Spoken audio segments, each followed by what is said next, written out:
या संकटों को जन्म देती है और इससे पूंजीपति वर्ग का मुनाफा प्रभावित होता है। लेकिन अधिकाधिक मुनाफा के लिए पूंजीपति वर्ग संकट से निकलने के क्रम में उसका जो अधिकाधिक बोझ है मजदूर वर्ग के कंधे पर डाल देना चाहता है, और इसके लिए पूंजीपति वर्ग और उसकी सरकारें वही उपाय करती है, या तो जो कानून बने हुए हैं, जो नियम हैं, उनको ताक पर रख देती है, उसको कोई महत्व नहीं देती, या फिर ऐसे नए कानून, ऐसे तरीके अपनाती है जिससे मजदूरों का अधिकतम शोषण किया जा सके और मुनाफा बटोरा जा सके।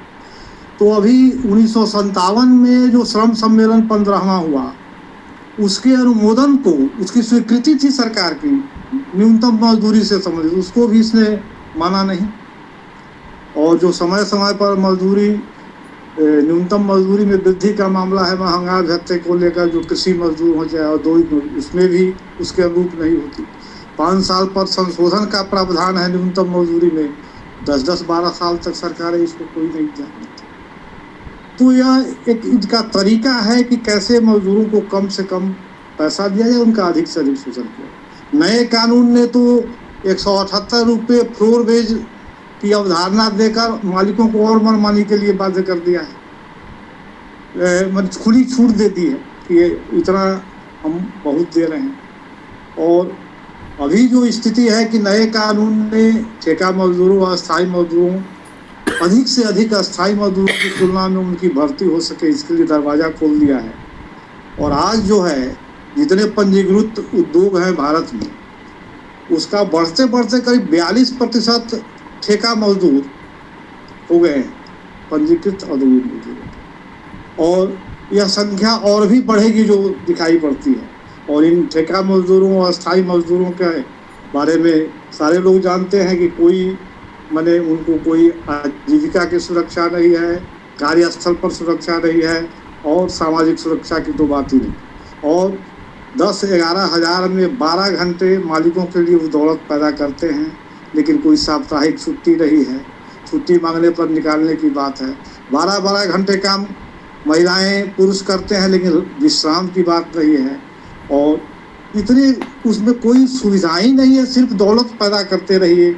महिलाओं को रात की ड्यूटी के लिए बाध्य करना, ये सारी चीज़ें हैं। न नियुक्ति पत्र है, कब निकाल देगा। आवाज़ अपने हितों की बात कीजिएगा तो निकालिए।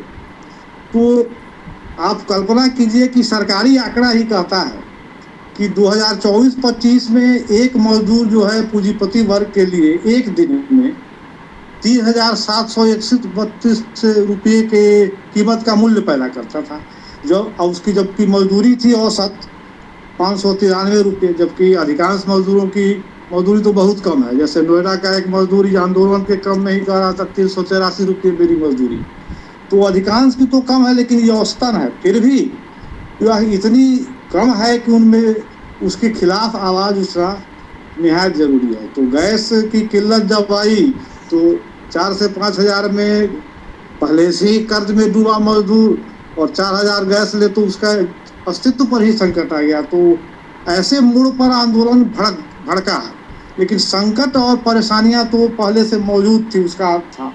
लेकिन जब इसके लिए भी आंदोलन किए तो सारे लोगों ने देखा है, हम लोग जानते हैं कि मजदूर लोगों पर, उनके कार्यकर्ताओं पर, नेताओं पर किस तरह का माने मास्टरमाइंड, साजिशकर्ता, हत्या का प्रयास जैसे संगीन गैर जमानती आपराधिक धाराएं लगाकर उनको जो है जेल में डाला गया है।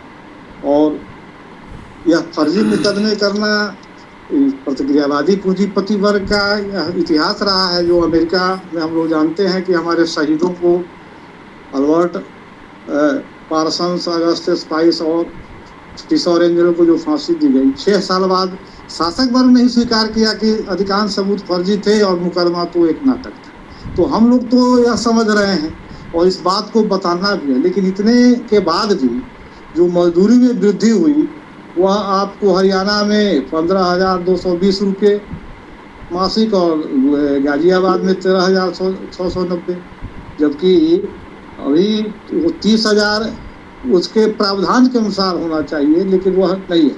इतने पर भी मालिक को नाखुशी है, परेशानी है, और वो कह रहे हैं कि इस तरह हड़ताल बढ़ने पर पैसा बढ़ाया जाएगा तो इसका गलत संदेश जाएगा। माने इनका हम रुख जान सकते हैं, जो प्रतिक्रिया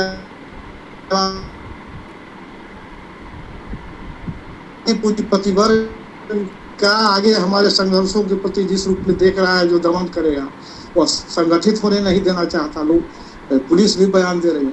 तो ऐसे में वो खटभार हमारे सामने है कि अस्थायी मजदूरों, ठेका मजदूरों को संगठित करना, उनकी जो प्रणाली है उसमें बहुत मुश्किल है।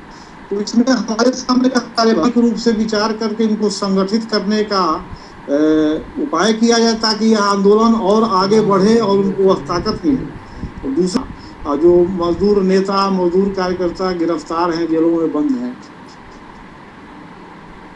उसके लिए एक समिति एक बननी चाहिए, जिससे हम लोग कानूनी भी लड़ाई लड़ सके और सड़क पर भी लड़ाई लड़कर अपने साथियों के मांगों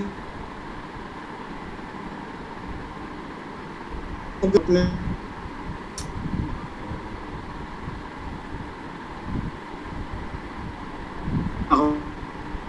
दलों को इस पर विचार करना चाहिए कैसे बढ़ाया जाए। इन्हीं शब्दों के साथ मैं अपनी बात समाप्त करता हूँ। मई दिवस के शहीदों को लाल सलाम। इनकलाब जिंदाबाद।